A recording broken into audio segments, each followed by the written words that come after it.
അപ്പോൾ എല്ലാവർക്കും നമ്മുടെ ഏറ്റവും പുതിയ വീഡിയോയിലേക്ക് എല്ലാവരെയും സ്വാഗതം ചെയ്യുന്നു. അതോടൊപ്പം ഇന്ന് നാം പരിശോധിക്കാൻ പോകുന്നത് ഇസ്രയേൽ ഫലസ്തീനുമായി ബന്ധപ്പെട്ടുള്ള പുതിയ അപ്ഡേഷനുകളാണ്. എന്താണ് ഈ പുതിയ അപ്ഡേഷനുകൾ എന്നത് നമുക്ക് വിശദമായി പരിശോധിക്കാം.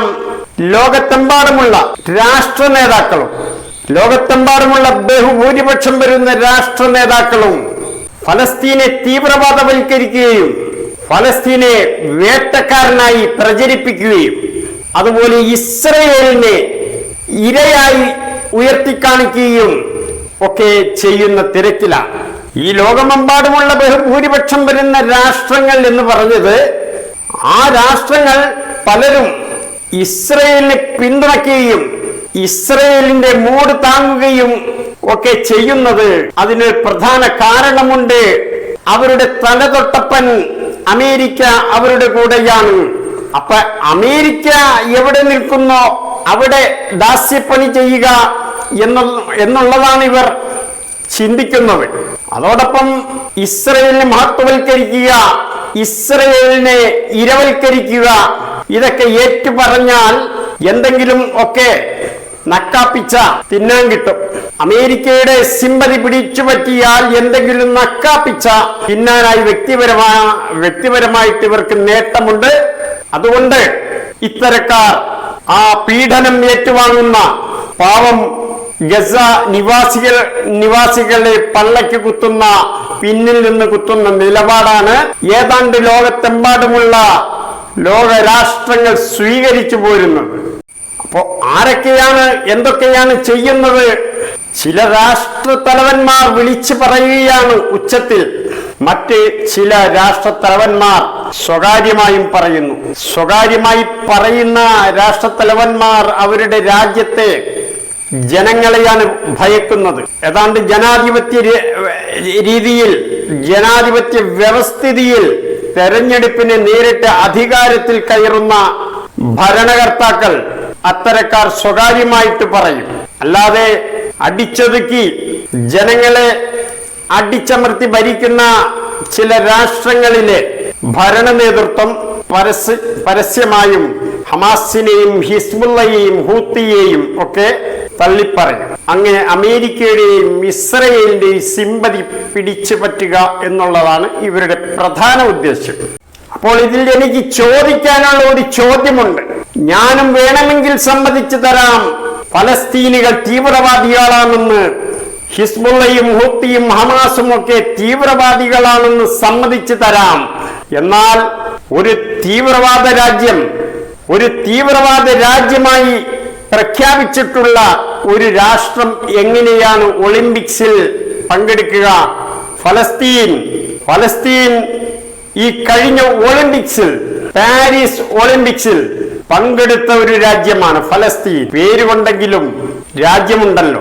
തീവ്രവാദ ലിസ്റ്റിൽ വരുന്ന ഒരു രാജ്യത്തിന് ഒളിമ്പിക്സ് പോലുള്ള ടൂർണമെന്റുകളിൽ പങ്കെടുക്കാൻ കഴിയില്ല എന്നുള്ള കാര്യം ലോകത്തുള്ള എല്ലാ ജനങ്ങൾക്കും അറിയാവുന്നതാണ്.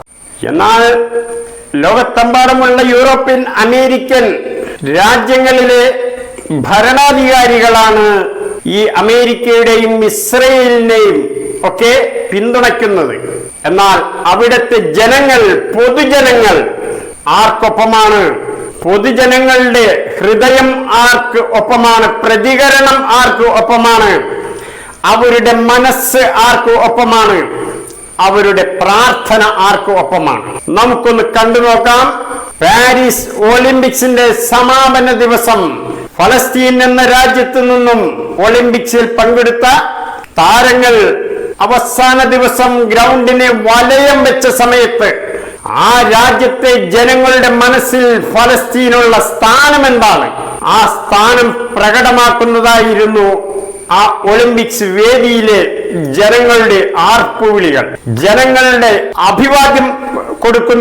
അഭിവാദ്യമർപ്പിക്കുന്ന, അവരുടെ ഹൃദയം തുറന്ന പിന്തുണ കൊടുക്കുന്ന കാഴ്ചയാണ് നമുക്ക് കാണാൻ സാധിച്ചത്. ഭരണാധികാരികൾ എന്ന് പറഞ്ഞാൽ വിരലിൽ എണ്ണാവുന്ന ഏതാനും കുറച്ച് വ്യക്തികൾ മാത്രമാണ്. പക്ഷെ ആ രാജ്യത്തെ ജനങ്ങളുടെ മനസ്സ് എവിടെയാണ് നിൽക്കുന്നത്? അവർ ഫലസ്തീനു വേണ്ടി സിന്താപം വിളിക്കുന്നു, അഭിവാദ്യമർപ്പിക്കുന്നു. ഇത് യൂറോപ്യൻ രാജ്യത്താണ് നടക്കുന്നത്. ഫലസ്തീനെ ഏറ്റവും കൂടുതൽ ദ്രോഹിക്കാൻ ഇസ്രയേലിനെയും അമേരിക്കയും സപ്പോർട്ട് ചെയ്യുന്ന ഒരു രാജ്യമാണ് ഫ്രാൻസ്. ആ ഫ്രാൻസിലെ ജനങ്ങളുടെ മനസ്സ് ഫലസ്തീനൊപ്പമാണ്, ഹമാസിനൊപ്പമാണ്, ഹിസ്ബുള്ളയ്ക്ക് ഒപ്പമാണ്, ഹൂത്തികൾക്കൊപ്പമാണ് എന്ന് തെളിയിക്കുന്ന ഒരു കാഴ്ചയുണ്ട്. ആ കാഴ്ച നമുക്ക് കണ്ടു നോക്കാം.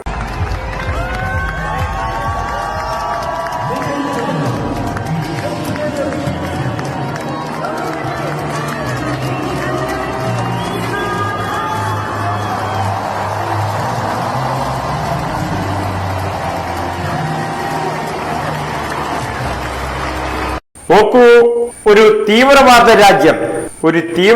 രാജ്യം എങ്ങനെയാണ് ആ തീവ്രവാദ രാജ്യത്തെ പ്രതിനിധീകരിച്ചു വരുന്ന കായിക താരങ്ങൾക്ക് എങ്ങനെയാണ് ലോക ജനതയുടെ പിന്തുണ കിട്ടുന്നത്? ലോക ജനത ഹമാസിനൊപ്പവും ഹിസ്ബുള്ളക്കൊപ്പവും ഹൂത്തികൾക്കൊപ്പവും ഫലസ്തീനൊപ്പവും നിൽക്കുമ്പോൾ പല പ്രധാന ജനങ്ങളിലെയും ഭരണാധികാരികൾ വേട്ടക്കാർക്കൊപ്പമാണ്, കൊലയാളികൾക്കൊപ്പമാണ്. ലോകത്തിലെ ഏറ്റവും വലിയ ജനാധിപത്യ രാജ്യം എന്നറിയപ്പെടുന്ന രാജ്യം, ആ രാജ്യത്തെ ഭരണാധികാരികൾ പോലും കൊലയാളികൾക്കും കശാപ്പുകാർക്കും ഒപ്പമാണ് നിൽക്കുന്നത്. അപ്പൊ നേരത്തെ ചില കാഴ്ചകളൊക്കെ കണ്ടല്ലോ, വീഡിയോകളൊക്കെ കണ്ടല്ലോ. ഇതിൽ നിന്നും എന്താണ് മനസ്സിലാക്കാൻ സാധിക്കുന്നത്? സാമാന്യ ബുദ്ധിയുള്ള ജനങ്ങൾക്ക് ഇതുപോലെ തന്നെ ഏതാനും ദിവസങ്ങൾക്ക് മുൻപാണ്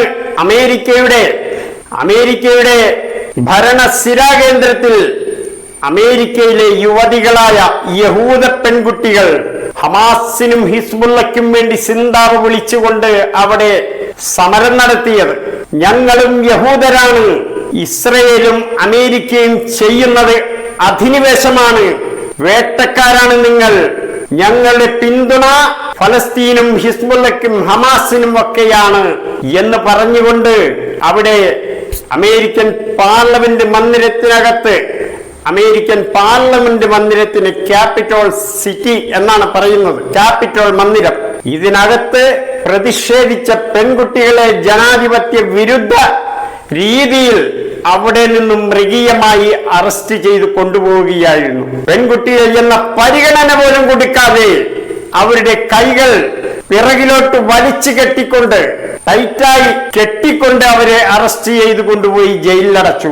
ഈ കാഴ്ചയും അവിടുത്തെ ജനങ്ങൾ ഫലസ്തീനൊപ്പമാണെന്നും ഇസ്രയേലിനും അമേരിക്കക്കും സഖ്യരാജ്യങ്ങൾക്കും എതിരാണെന്നുമാണ് വ്യക്തമാക്കുന്നത്. അപ്പോൾ ഈ വീഡിയോയിൽ ഞാൻ കൂടുതലായിട്ടൊന്നും പറയുന്നില്ല, വിശദമായ പല അപ്ഡേഷനുകളും അടുത്ത വീഡിയോയിൽ കൊടുക്കുന്നതാണ്.